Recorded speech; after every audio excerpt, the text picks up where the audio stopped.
시간 함께 나눌 하나님 말씀은 에베소서 6장 1절부터 4절까지의 말씀입니다. 에베소서 6장 1절부터 4절까지 말씀을 한 절씩 교독한 후에 4절 말씀은 함께 읽도록 하겠습니다. 먼저 1절 말씀 제가 봉독하겠습니다.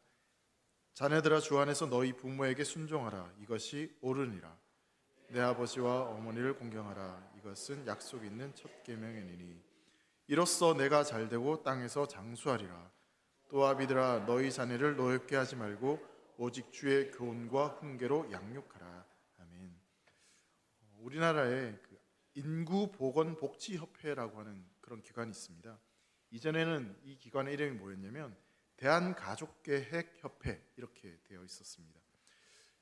이 기관이 주로 하는 일이 뭐냐면 이 가정의 출산 정책을 이제 주관하는 그런 기관인데요.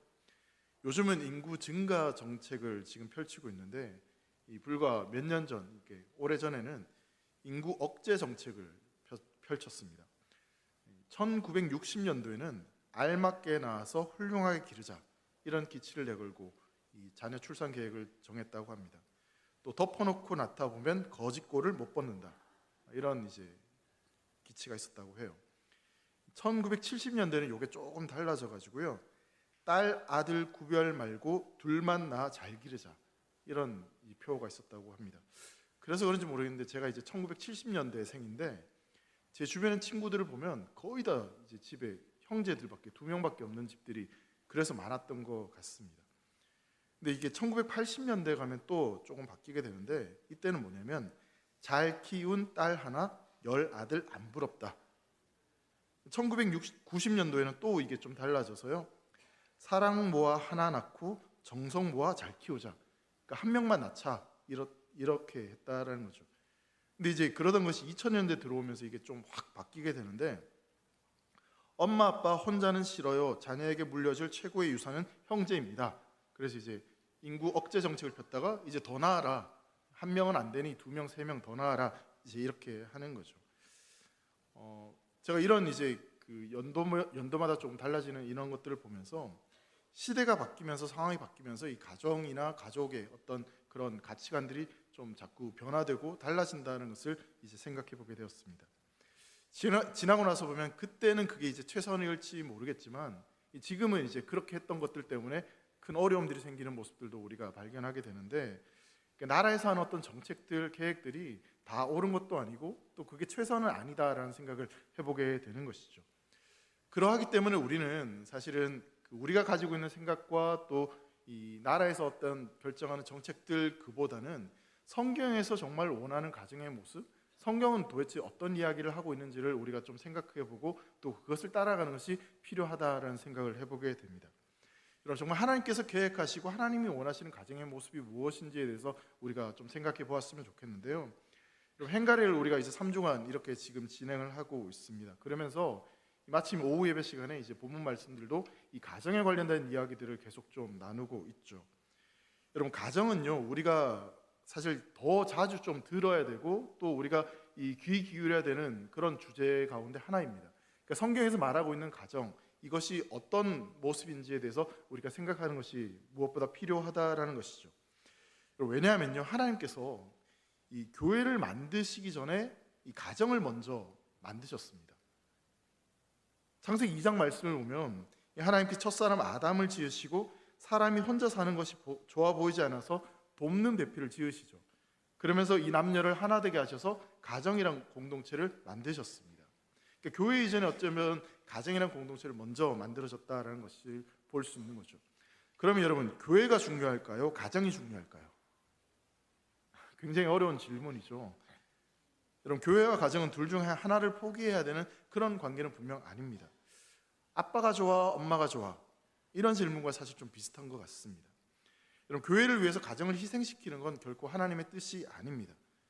그래서 교회를 사랑하는 것만큼 가족도 사랑하고 돌봐야 되는 것이, 그게 이제 하나님께서 우리에게 말씀하시는 것이죠. 여러분, 하나님은요, 우리에게 가정을 허락하시고 그 속에서 우리가 행복하기를 원하십니다. 하나님은 다른 곳이 아니라 우리의 가정을 통해 주님께서 주시는 진정한 평안과 기쁨과 행복을 누리기를 원하십니다. 그래서 진정한 의미에서 이 가정이 회복될 때 교회도 회복될 수 있고 이 세상도 회복될 수 있습니다. 그래서 오늘 말씀을 통해서 정말 하나님이 계획하시고 원하시는 가정의 모습이 무엇인지에 대해서 한번 생각해 보려고 합니다. 가장 먼저 하나님께서는 우리의 가정을 통해서 우리가 서로를 사랑하고 서로 용납해 주기를 원하십니다. 여러분, 사랑이 도대체 무엇일까요? 우리 이 사랑이란 것에 대해서 좀 쉽게 생각해 보면 누군가를 향해 불타오르는 어떤 감정과 또 어떤 관심이 사랑이다라고 말할 수도 있을 것 같습니다. 네, 진정한 사랑은요, 이제 그런 어떤 감정적이거나 어떤 관심에 대한 것이라기보다는 진정한 사랑은 자기 자신을 내어주는 것이 진정한 사랑이다라고 말할 수 있습니다. 그러니까 나의 유익을 구하는 것, 자신의 유익을 구하기보다는 이 상대방의 유익을 구하고 상대방에게 뭔가를 주기를 원하는 마음이 바로 사랑이다라고 말할 수 있는 것이죠. 여러분, 하나님께서 명하신 사랑이 얼마나 아름다운지에 대해서 이제 오늘 본문 에베소서 말씀에서 말씀하고 있는데, 이 에베소 5장 25절 말씀을 한번 함께 봤으면 좋겠습니다. 앞에 자막이 있는데 한번 같이 읽어보도록 하겠습니다. 시작. 그 교회를 위하여 자신을 주신같이 하라. 이 말씀은 하나님께서 남편들에게 이제 명령하신 말씀인데요, 아내를 사랑하는데 예수님께서 교회를 사랑하신 것처럼 아내를 사랑하라라고 명령하고 계십니다. 여러분, 이 자리에 계신 남편분들께 한번 묻고 싶은데, 여러분, 이 말씀을 여러분 하나님의 뜻으로 믿으십니까? 우리 교회는 행복한 가정을 꿈꾸고 있습니다, 여러분. 여러분, 하나님께서 교회를 사랑하신 것처럼 정말 아내를 사랑하는 것이 하나님의 뜻인 것을 믿으십니까? 네, 여자분들이 아멘이라고 하시는데 그것도 괜찮을 것 같아요. 여러분, 이 말씀을 믿는다면 우리가 이 말씀에 순종할 책임도 분명히 있습니다. 우리가 가족을 사랑할 때, 또 배우자를 사랑할 때 그 기준은 예수님의 사랑이 되어야 됩니다. 예수님께서 자신을 내어주신 것처럼 우리도 동일한 마음으로 가족을 사랑하는 것이 필요한 것이죠. 자신을 내어준다는 것은 상대방의 유익을 먼저 생각한다는 것을 의미합니다. 여러분, 사실 가정은 그런 사랑을 경험할 수 있는 유일한 공간이고 첫 번째 공간이라고 볼 수 있습니다. 진심으로 나를 생각해 주는 사람들이 있는 곳, 그래서 그곳에서 내가 용납받음을 경험하는 그곳이 바로 가정의 모습이다라고 볼 수 있는 것이죠. 여러분, 예를 들어서요, 여러분, 닭의 다리가 몇 개일까요? 닭다리가 몇 개일까요? 2개입니다. 2개. 저희 가정 식구는 몇 명이냐면 4명입니다. 4 식구가 모여서 치킨을 이렇게 먹는다고 하면 그럼 누가 닭다리를 먹어야 될까요? 저는 매번 이게 좀 헷갈립니다. 누가 닭다리를 먹어야 되나? 예, 굉장히 다양한 의견들이 있어서 요즘 인공지능 AI에게 물어보는 게 유행이라 그래가지고 제가 AI에 물어봤어요. 치킨을 한 마리 시켰을 때 누가 닭다리를 먹어야 되냐라고 물어봤더니 이 AI가요, 평화로운 치킨 타임을 위해서 이런 솔루션, 이런 답을 제시합니다. 첫 번째가 뭐냐면 공평파. 이게 뭐냐면 다리 2개는 아이들에게 양보하고 부모님은 날개나 넓적다리살을 먹는 것이다.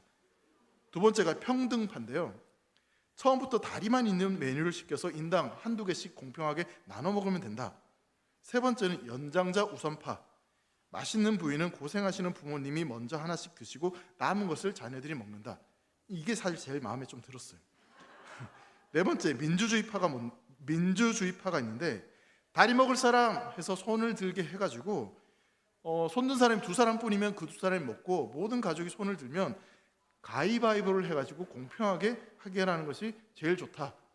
마지막으로 이제 덧붙이는 말이 뭐냐면 가장 깔끔한 방법은 주문할 때 다리가 4개 이상 있는 메뉴를 주문하면 됩니다. 이게 이제 정답이었습니다. 여러분들은 어떻게 생각하십니까? 닭다리 누가 먹어야 됩니까? 저는 속으로 이런 생각을 합니다. 돈 낸 사람 마음이다라고 생각을 하는데 정해진 규칙은 사실 없습니다. 이 규칙은 없어요. 근데 다만 이게 요 문제에 있어서만큼도 우리가 이 말씀을 좀 적용하자면 상대방의 유익을 먼저 생각하는 마음이 있는 것이 필요하다라는 생각을 해봅니다. 여러분, 닭다리가 2개일 때 가장 먼저 닭다리를 포기하는 사람이 누구일까요? 엄마죠. 엄마입니다. 어머니들. 저희 집도 저한테는 어머니가 아니고 제 아내가 가장 닭다리를 이제 포기하는데, 여러분, 어머니들은 닭다리를 정말 싫어하는 것일까요? 아니면 닭다리를 좋아하는데 포기하는 것일까요? 좋아하는데 포기하는 게 맞습니까?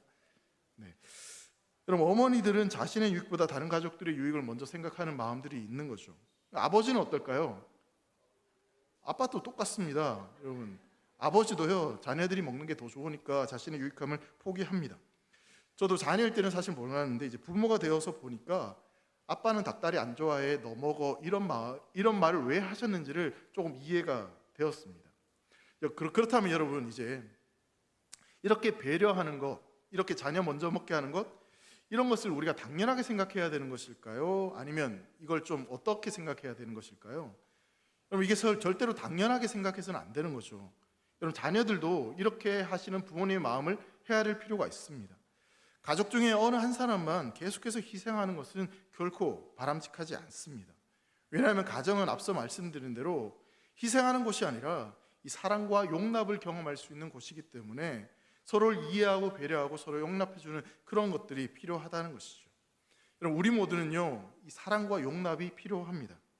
다른 사람의 사랑 없이, 격려 없이 혼자 살아갈 수 있는 사람은 아무도 없습니다. 내가 누군가를 사랑하기 위해서는 사랑받는 것이, 그런 경험들이 우리에게 필요합니다.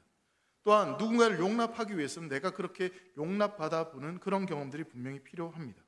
내가 경험해 보지 못한 것, 내가 받아보지 못한 것을 우리는 할 수가 없기 때문에 그런 것이죠. 여러분, 혹시 집에서 교회 오실 때처럼 완전히 풀 메이크업을 하고 집에서 이렇게 계시는 분들이 계실까요? 우리 남자분들은 넥타이 매고 정장 입고 집에서도 이렇게 그 정자세로 앉아 계시는 분들이 과연 있을까요? 대부분 그렇지 않으실 겁니다. 집에 가면 그냥 편한 모습으로 그렇게 있는 거죠. 왜냐하면 있는 모습 그대로 서로 용납하고 서로 사랑해주고 이해할 수 있는 공간이 가정이 있기 때문에 그렇습니다. 근데 엮이는 가정에는요, 이런 사랑과 용납이 없습니다. 그래서 엮이는 가정의 대표적인 특징이 뭐냐면 그것은 바로 있는 모습 그대로 서로를 용납해주지 않는 겁니다.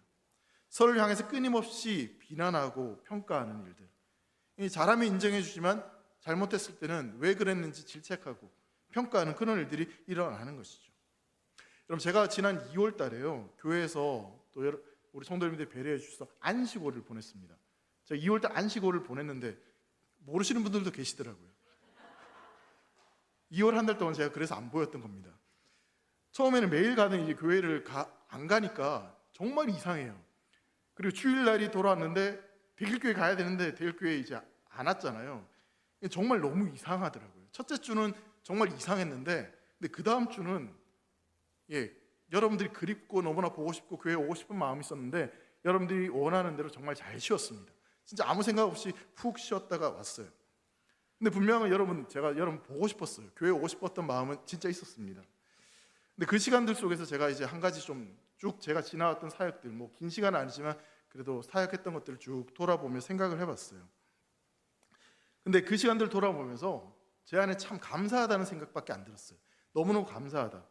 첫 번째는 뭐냐면 참 제가 부족하고 연약한 사람임에도 불구하고 하나님께서 용납해 주시고, 그러니까 하나님께서 부르셔서 하나님께서 정말 하나님께서 세우신 이 대길교회를 섬길 수 있는 그런 시간들을 허락해 주셔서 돌아보니 그 시간 동안 하나님께서 함께 해주셨다는 것이 너무나 감사했어요. 또 다른 하나는 뭐냐면 제가 대길교회 처음 왔을 때 막 그냥 열정만 있고 뭔가 어설프고 이랬는데 막 열정만 가져가지고 열정만 있다 보니까 성도님들한테 상처도 주고 뭐 부족한 모습들이 많았는데, 근데 그때마다 단 한 번도 저한테 막 뭐라 하거나 또 질책하거나 그렇게 하신 것이 아니라 다 받아주시고 이해해 주시고 또 연약한 부분들을 덮어주셨던 그런 성도님들의 사랑들, 그리고 용납해 주신 분들이 계속해서 생각나면서 참 감사한 시간들을 보내었구나라는 생각이 들었습니다.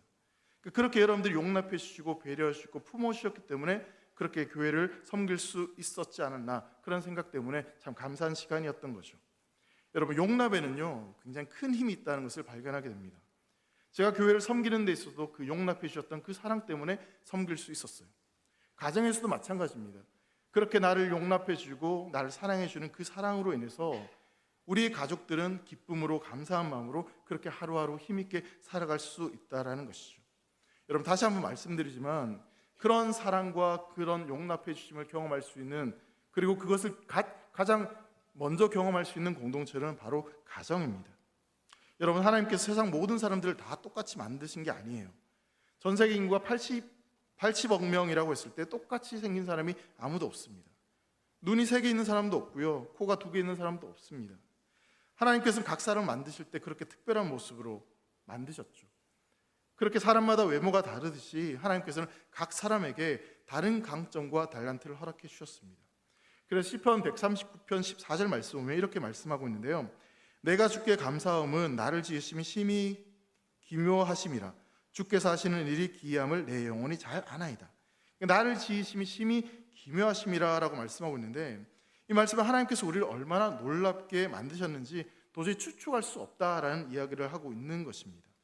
여러분, 이 말씀은요, 우리 인생이 앞으로 어떻게 될지, 또 하나님께서 우리의 삶을 어떻게 인도하실지, 또 우리의 자녀가 커서 나중에 어떻게 될지, 우리의 가정을 통해서 하나님께서 어떠한 일을 하실지를 그 누구도 알 수 없다라는 말씀을 우리에게 하고 있는 것입니다. 그러하기에 정말 중요한 것은 뭐냐면, 인간의 지혜를 의지하지 않고 하나님의 인도하심을 의지하면서 조금 부족해도, 조금 연약해도 그 사람을 받아주고 용납해주고 격려해주고, 그리고 하나님께서 이 사람을 통해서 어떻게 일을 이루어 가실지, 또 내 자녀를 통해서 어떠한 일을 행하실지, 우리의 가족을 통해서 어떠한 일을 행하실지를 기대하면서 기도하면서 그것을 품어주는 것이 무엇보다 필요하다라는 사실입니다. 여러분, 자전거를 탈 때 처음부터 잘 타는 사람은 아무도 없습니다. 중심 잡는 법을 모르기 때문에 조금 가다가 넘어질 수밖에 없습니다. 그런데 이때 누군가 다시 일어나서 다시 타보자고 일으켜주고, 그리고 뒤에서 그 자전거를 잡아주면 다시 탈 수 있는 용기가 있고, 그리고 그렇게 타다 보면 언젠가는 혼자 자전거를 잘 타는 날이 분명히 오게 됩니다. 마찬가지로 여러분, 우리의 가정 속에서도 서로 용납해주고 서로 사랑해주고 서로 받아주고 서로 품어주는 그런 사랑이 흘러넘침으로 말미암아 모든 가족 구성원들이, 우리의 자녀들뿐만 아니라 우리의 남편과 아내들이 정말 행복하게 그렇게 살아갈 수 있는, 정말 하나님께서 기뻐하시는 복된 가정들이 되시기를 주의 이름으로 축복합니다. 두 번째로요, 가정을 통해서 하나님께서 우리에게 가르쳐주고 싶으신 게 뭐냐면, 이 가정을 통해서 하나님은 우리가 순종과 훈계를 배우기를 원하십니다. 가장 먼저는 가정에서 사랑과 용납함을 경험할 수 있어야 되고요, 그리고 또 하나 가정에서 우리가 반드시 경험해야 되는 게 뭐냐면 바로 순종과 훈계입니다. 여러분, 혹시 여러분들 가운데 순종, 훈계를 좋아하시는 분들이 계실까요? 나는 부모님에게 순종하는 것이 너무너무 행복하다, 나는 부모님께 순종하기 위해서 이 땅에 태어났다, 그런 사명감이 있는 분들이 있는지 모르겠습니다. 나는 아내에게, 남편에게 순종하기 위해서 지금 살고 있다. 물론 이제 그런 마음을 가지신 분들이 계시겠지만 대부분의 사람들은 이 순종을 그렇게 좋아하지 않습니다. 내 마음대로 살고 싶지 다른 사람의 말에 순종하고 싶은 마음이 없는 거죠. 우리의 본성이, 죄악된 본성이 그렇다라는 것입니다. 근데 하나님은 우리에게요, 순종하라고 말씀하십니다. 오늘 본문 에베소 6장 1절 말씀에 이렇게 말씀합니다. 자녀들아, 주 안에서 너희 부모에게 순종하라, 이것이 옳으니라 라고 말씀합니다. 그러니까 가정 속에서 특별히 부모에게 순종하라 라고 말씀하고 있습니다. 두 가지 이유가 있다라고 오늘 본문은 말하고 있는데요, 첫 번째로 이것이 옳은 일이기 때문에 그렇게 해야 된다라고 말씀하고 있습니다. 여기서 옳다는 것은 단순히 어떤 윤리적이고 도덕적으로 옳은 것을 이야기하고 있는 것이 아닙니다. 이것은 하나님이 정하신 창조 질서, 하나님께서 처음 만드신 그 가정, 그 창조 질서에 옳기 때문에 그렇게 순종해야 된다라고 말씀하고 있는 거예요. 그러니까 하나님께서 태초에 어떤 설정해 놓으신 이 창조 질서가 있는데, 이것의 회복을 위해서 가장 먼저 필요한 것이 뭐냐면 가정 안에서 부모님을 공경하고 부모님 말씀에 순종하는 것이 무엇보다 필요하다라고 말씀하고 있는 거죠. 여러분, 하나님은 무질서의 하나님이 아니라 질서의 하나님이십니다. 하나님께서 이 세상을 창조하실 때 그냥 아무렇게나 마음대로 하신 것이 아니라 질서를 따라서 창조하셨습니다. 하나님께서는 사회 가운데 어떤 권위도 세우셨고요, 그 권위에 따라 그 질서를 유지하게 하셨어요. 그러하기에 가정에서 그 권위에 순종하고 부모님께 순종하는 것은 하나님 앞에서 너무너무 옳은 일이라는 사실입니다. 그리고 여러분, 우리가 순종을 배워야 되는 두 번째 이유는 뭐냐면, 우리가 잘되고 형통하기 위해서 이 순종을 배워야 됩니다. 여러분, 순종하지 않고 내가 잘 될 수 있을까요? 여러분, 순종한다는 것이 내가 하고 싶은 대로 내 마음대로 하는 것으로 그렇게 생각할 수 있는데, 여러분, 성경에서 말하고 있는 자유는 그러한 것을 이야기하지 않습니다. 여러분, 사회적으로 성공한 사람들에게는 공통적인 특징이 하나 있다고 해요. 그게 뭐냐면 자기 절제라고 합니다. 내 마음대로 내 욕망대로 살면서 성공한 사람은 아무도 없고, 자기 절제를 하면서 그렇게 성공을 이룬 사람들이 대부분이었다라고 하는 거죠. 그럼 이 자기 절제라는 것을 우리가 어떻게 배울 수 있을까요? 그럼 이 순종을 통해서 우리는 이 절제를 배울 수 있습니다.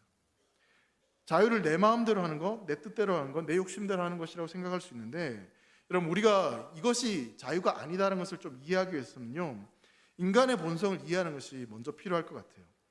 여러분 인간은 죄로 타락한 존재입니다. 그 결과 우리는 우리 마음대로 선택하면 옳은 것, 바른 것을 선택할 수 있는 그런 능력이 전혀 없습니다. 비유로 말하자면 그럼 새가 어떤 사고를 당해서요 날개가 부러졌습니다. 그럼 그 새는 더 이상 하늘을 날아갈 수가 없겠죠. 여러분 날개가 부러진 새가 하늘을 날 수 있는 자유가 있을까요? 없을까요? 없습니다. 원래는 하늘을 날 수 있었는데 이 사고로 날개가 부러졌기 때문에 그 자유를 잃어버린 거죠. 우리 인간도 마찬가지입니다. 선한 것을 선택할 수 있는 자유가 있었는데 이 죄로 인해서 그 자유가 우리에겐 사라졌습니다. 타락했고 그 결과 우리가 하고 싶은 대로 하게 되면 우리는 온갖 죄를 지을 뿐인 겁니다. 말하고 싶은 대로 하면 그냥 상대방에게 상처 주는 말들만 할 수밖에 없다라는 것이죠. 여러분 우리가 운동할 때 가장 중요한 게 뭐냐면 기본 자세를 익히는 게 굉장히 중요합니다. 그래야지 오랫동안 다치지 않고 운동을 할 수 있는 거죠. 여러분 순종이라는 것도 마찬가지입니다. 우리가 정말 주님을 따라가고 바른 신앙을 하기 위해서 필요한 것이 있는데 그것이 뭐냐면 바로 순종입니다. 여러분 예수님께서 제자들을 부르셨을 때 그때 뭐라고 말씀하셨냐면 나를 따르라고 말씀하셨어요. 다른 것을 요구하신 것이 아니라 나를 따르라, 순종할 것에 대해서 우리에게 말씀하신 겁니다. 여러분 이 순종을 배워야 되는 것, 그리고 이 순종을 가장 먼저 우리가 실천해야 되는 곳이 어디냐면 바로 가정입니다. 부모님에게 순종하는 것, 그것이 우리에게 가장 먼저 필요한 것이죠. 여러분 하나님께서 우리에게 가정이란 공동체를 허락하시고 또 부모님에게 우리에게 순종하라고 말씀하고 있는 것은요, 이 가정을 통해서 순종을 배우지 아니하면 다른 그 어떤 곳에서도 순종을 배우는 것이 어렵기 때문에 그렇습니다.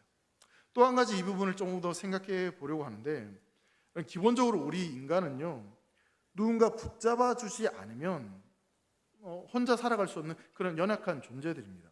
어린 시절을 한번 생각해 본다면 어린 시절에 누군가 붙잡아 주지 않으면 혼자 일어서서 걸어갈 수 없습니다. 누군가 붙잡아 줘야지만, 세워줘야지만 걸어갈 수 있는 거죠. 근데 이게 어린아이뿐만 아니라 어른이 되었어도 저는 동일하다고 생각을 합니다. 어른이 되었어도 누군가 붙잡아 주어야지만 정상적으로 살아갈 수 있는 존재인 거죠. 그리스 신화에 이런 이야기가 있다고 합니다. 배가 바다를 항해할 때 이 어느 지점에 이르게 되면 영혼을 빨아들이는 아름다운 노래로 사람을 유혹하는 이 바다 요정 세이렌에 관한 이야기인데요. 정보를 뜻하는 사이렌이 바로 이 세이렌이라는 이 요정 이름에서 비롯되었다고 합니다. 이 바다의 요정 세이렌이 부르는 노래는 너무나 아름답고 감미로워가지고 거기에 사람들이 취해서 정신없이 따라가다 보면 어느 순간 배에서 떨어져서 물에 빠져 죽게 되는 일들이 일어난다고 해요. 이 사실을 알았던 어떤 이 선원이 이 자신이 그 노래에 취해서 배에 떨어질 것이 너무 두려워서 다른 선원들에게 자신이 살기 위해서 뭘 부탁하냐면, 나는 배가 항해할 때 기둥에다가 나를 꼭 붙잡아서 묶어달라, 꽉꽉 묶어달라, 그런 요청을 했다고 해요. 그래서 사람들이 이 선원을 배 기둥에다 꽉 묶고 나서 항해를 시작했는데 아니나 다를까 어떤 지점에 이르니까 배가 지나갈 때 세이렌의 아름다운 노래소리가 들리기 시작합니다. 이 노래소리에 사람들이 반응하게 되고 이 사람들이 홀리듯이 사람들은 따라가다가 결국 배에서 떨어져서 물에 빠져 죽는 일들이 발생하게 되는데, 이 선원도 그 노래소리를 들으면서 막 몸이 움직이고 따라가려고 하는 그런 발버둥을 치게 되는데, 근데 몸이 움직이지 않아요. 왜 그러냐면 기둥에 묶여 있으니까 따라가고 싶어도 따라갈 수가 없어가지고 그냥 그 배에 묶인 채 그 지점을 지나왔다고요. 결국 이 사람은 혼자 목숨을 건지게 되었다, 그런 이야기인데요. 그럼 오늘날 이 세상은요 우리를 유혹하는 것들이 참 많이 있습니다. 특별히 우리 자녀들을 생각해 보면요, 세상으로부터 엄청난 유혹을 받고 있고 또 그 유혹에 흔들릴 수밖에 없습니다. 또한 역시 우리는 타락한 존재이기 때문에 그 유혹에 빠져서 그렇게 흘러갈 수밖에 없는 그런 연약한 모습들이 우리 안에 분명히 있습니다. 그럼 이때 이 순종에 대해서 가르치고 우리를 꽉 붙잡아 줘야 될 가정이 든든하게 세워져 있다면 그 유혹 속에서도 우리가 이길 수 있고 또 버틸 수 있다라는 사실이죠. 저에게는 이제 시골에 어머니도 계시고요, 또 저희 장인어른, 또 장모님, 또 저희 할머니도 계세요. 집안에 이제 어른들이 이렇게 계시는데, 근데 이제 부모님과 이제 할머니가 점점 이제 연세가 드시면서 가끔 이런 말씀들을 하실 때가 있어요. 이제 우리 성도님들도 그런 이야기를 하시는데, 너무 오래 살면 안 되는데, 너무 오래 살까봐 걱정이 된다, 그런 말씀을 하실 때가 있어요. 제가 이번 설에도 이제 할머니를 찾아뵈어서 이제 인사를 드리는데, 할머니가 그런 이야기를 하세요. 내가 너무 오래 살아서 이제 큰일이다라고 말씀을 하시더라고요. 근데 제가 이제 할머니한테 이렇게 말씀드렸어요. 할머니가 계셔야지, 살아 계셔야지 내가 설날에 와서 세배하고 세뱃돈 받을 수 있는데 왜 그런 말씀 하시냐고. 그리고 제가 그랬어요. 진짜 이건 진심인데, 할머니가 아직 저를 위해서 기도해 주셔야지, 할머니가 기도해 주셔야지 제가 목회도 잘하고 또 잘 살아갈 수 있을 텐데, 할머니 더 오래오래 건강하게 사셨으면 좋겠다고. 진짜 할머니 평생 그렇게 건강하게 사셨으면 좋겠다라고 제가 그런 말씀을 드렸어요. 생각해 보면 사실 저희 할머니도 그렇고 또 저희 이제 부모님도 그렇고 점점 이제 연세가 드시면서 몸도 아프시고 편찮으신 곳이 있고 또 기력도 없고 뭐 여러 가지 나이가 드시면서 불편하고 어려운 분들이 분명히 계실 것 같아요. 그러니까 제가 알지 못하는 그런 아픔들, 어려움들도 분명히 계실 것 같고, 또 물론 이제 천국에 대한 소망이 있으시니까 빨리 천국에 가고 싶다라는 그런 말씀을 하셨을 것이다라는 생각을 합니다. 근데 제가 말씀을 준비하면서 제 마음속에 어떤 마음이 들었냐면, 이게 제 욕심인지 아닌지 모르겠지만 저는 저희 부모님이, 저희 할머니가 오래오래 사셨으면 좋겠어요. 진짜 오래 사셨으면 좋겠어요. 왜냐하면 저에게는요, 아직 저를 붙잡아 줄 수 있는 기둥이 아직 필요하거든요. 제가 제 자신을 봐도 저희 부모님, 저희 할머니, 저희 어른들이 기도해 주신 그 기도가 너무나 저에게 큰 힘이 되고 있고 목회하는 데 뒷받침이 되기 때문에, 또 제가 인생을 얼마만큼 산 건 맞지만 아직까지 세상적인 어떤 지혜나 이런 것들이 부족한 부분들이 분명히 있기 때문에 이 부모님들이 오래오래 건강하셔서 그렇게 저희가 바른 길로 갈 수 있도록 이끌어 주셨으면 하는 그런 마음이 있어요. 부모님들이 그렇게 기도해 주셨으면 좋겠고, 그렇게 말씀으로 바르게 인도해 주셨으면 좋겠고, 그렇게 가정의 울타리로 제 옆에 계셨으면 좋겠다, 그런 마음을 가지게 되는 거죠. 동일하게 여러분, 사랑하는 우리 대길교회 연로하신 성도님들에게도 또 믿음의 선배들에게도 부탁드리고 싶은 게 있어요. 여러분, 오늘날 이제 어른으로 살아간다는 것이 너무나 힘든 시대인 건 사실 알고 있습니다. 어른으로 살아간다는 것이 때때로 힘들고, 그리고 사실 그렇게 살아간다는 것이 결코 쉽지 않다는 걸 알고 있지만, 우리 믿음의 선배들, 믿음의 부모님들 오래오래 건강하게 이곳에 자리를 지켜주셔서 우리의 믿음의 후배들이 정말 영광의 세대로 세워지는 그 일들을 함께 지켜봐 주시고 기도해 주시고 격려해 주시고 그 길을 함께 걸어가 주시기를 주의 이름으로 부탁을 드립니다. 여러분, 그런 교회가 건강한 교회고 행복한 가정을 이룰 수 있는 그런 모습이라고 저는 믿습니다. 믿고 따라갈 수 있는 어른이 있고, 그 어른을 통해서 우리의 신앙이 바로 세워지고 또 그렇게 기도해 주는 부모님이 계시는 그것이 가장 복된 삶이다라는 생각을 해보게 되는 것이죠.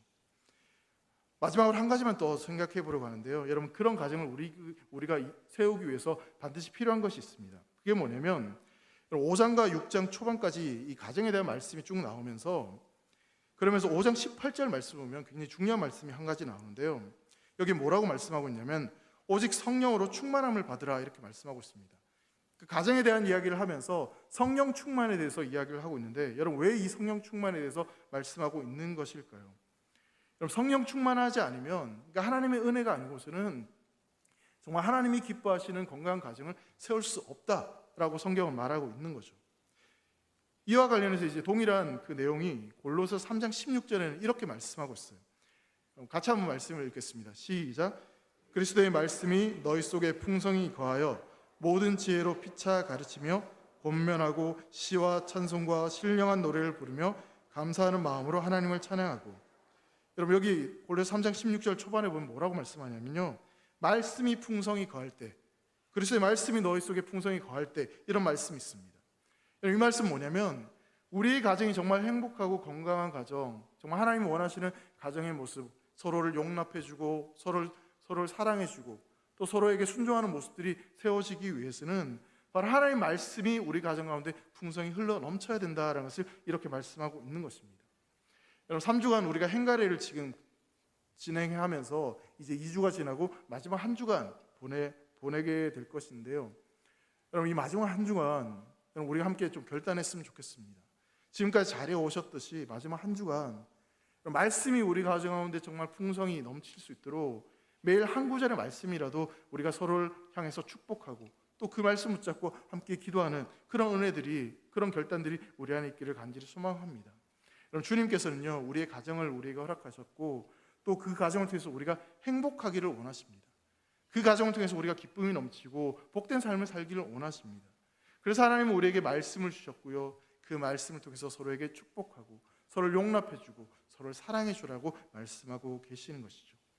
가정 안에 서로를 용납하고 또 서로에게 순종하면서, 그래서 정말 우리의 가정이 주님께서 원하시는 가정의 모습으로 회복되어지고, 그래서 그 속에서 정말 주님이 주시는 기쁨과 행복을 누릴 수 있기를 간절히 소망합니다. 특별히 우리 믿음의 선배들, 믿음의 부모님들 오래오래 동안 건강하셔서 우리 곁에서 함께 그 믿음의 길을 걸어가셨으면 좋겠고요. 때로는 우리가 잘못된 길로 또한 어긋난 길로 갈 때 우리를 바로잡아 주시고 붙잡아 주시고, 그래서 정말 영광의 세대로 든든히 세워질 수 있도록 그렇게 믿음의 길을 걸어갈 수 있는 저와 여러분 되시기를 간절히 소망합니다. 그래서 정말 우리 교회의 가정들 그것이 온전히 회복되어지고, 그래서 우리 교회도 그렇게 건강하고 행복한 가정이 됨으로 말미암아 이 세상을 변화시킬 수 있는 그런 복된 삶이 되시기를 주의 이름으로 축원합니다. 기도하겠습니다. 사랑하는 하나님 아버지, 감사합니다. 우리에게 가정을 허락해 주시니 감사합니다. 하나님, 이 가정을 통해서 우리가 서로 용납받고 서로 순종하고 또 서로가 기댈 수 있고 서로를 받아줄 수 있는 그런 아름다운 사랑들이 우리 안에 회복되도록 주님 도와주시옵소서. 무엇보다 주님께서 주시는 그 말씀이 우리 가운데 풍성히 흘러넘침으로 말미암아 그 말씀의 축복들이 우리의 자녀들과 우리의 부모님들에게 흘러갈 수 있도록 인도하여 주시옵소서. 감사드리며 사랑하는 예수님의 이름으로 기도합니다.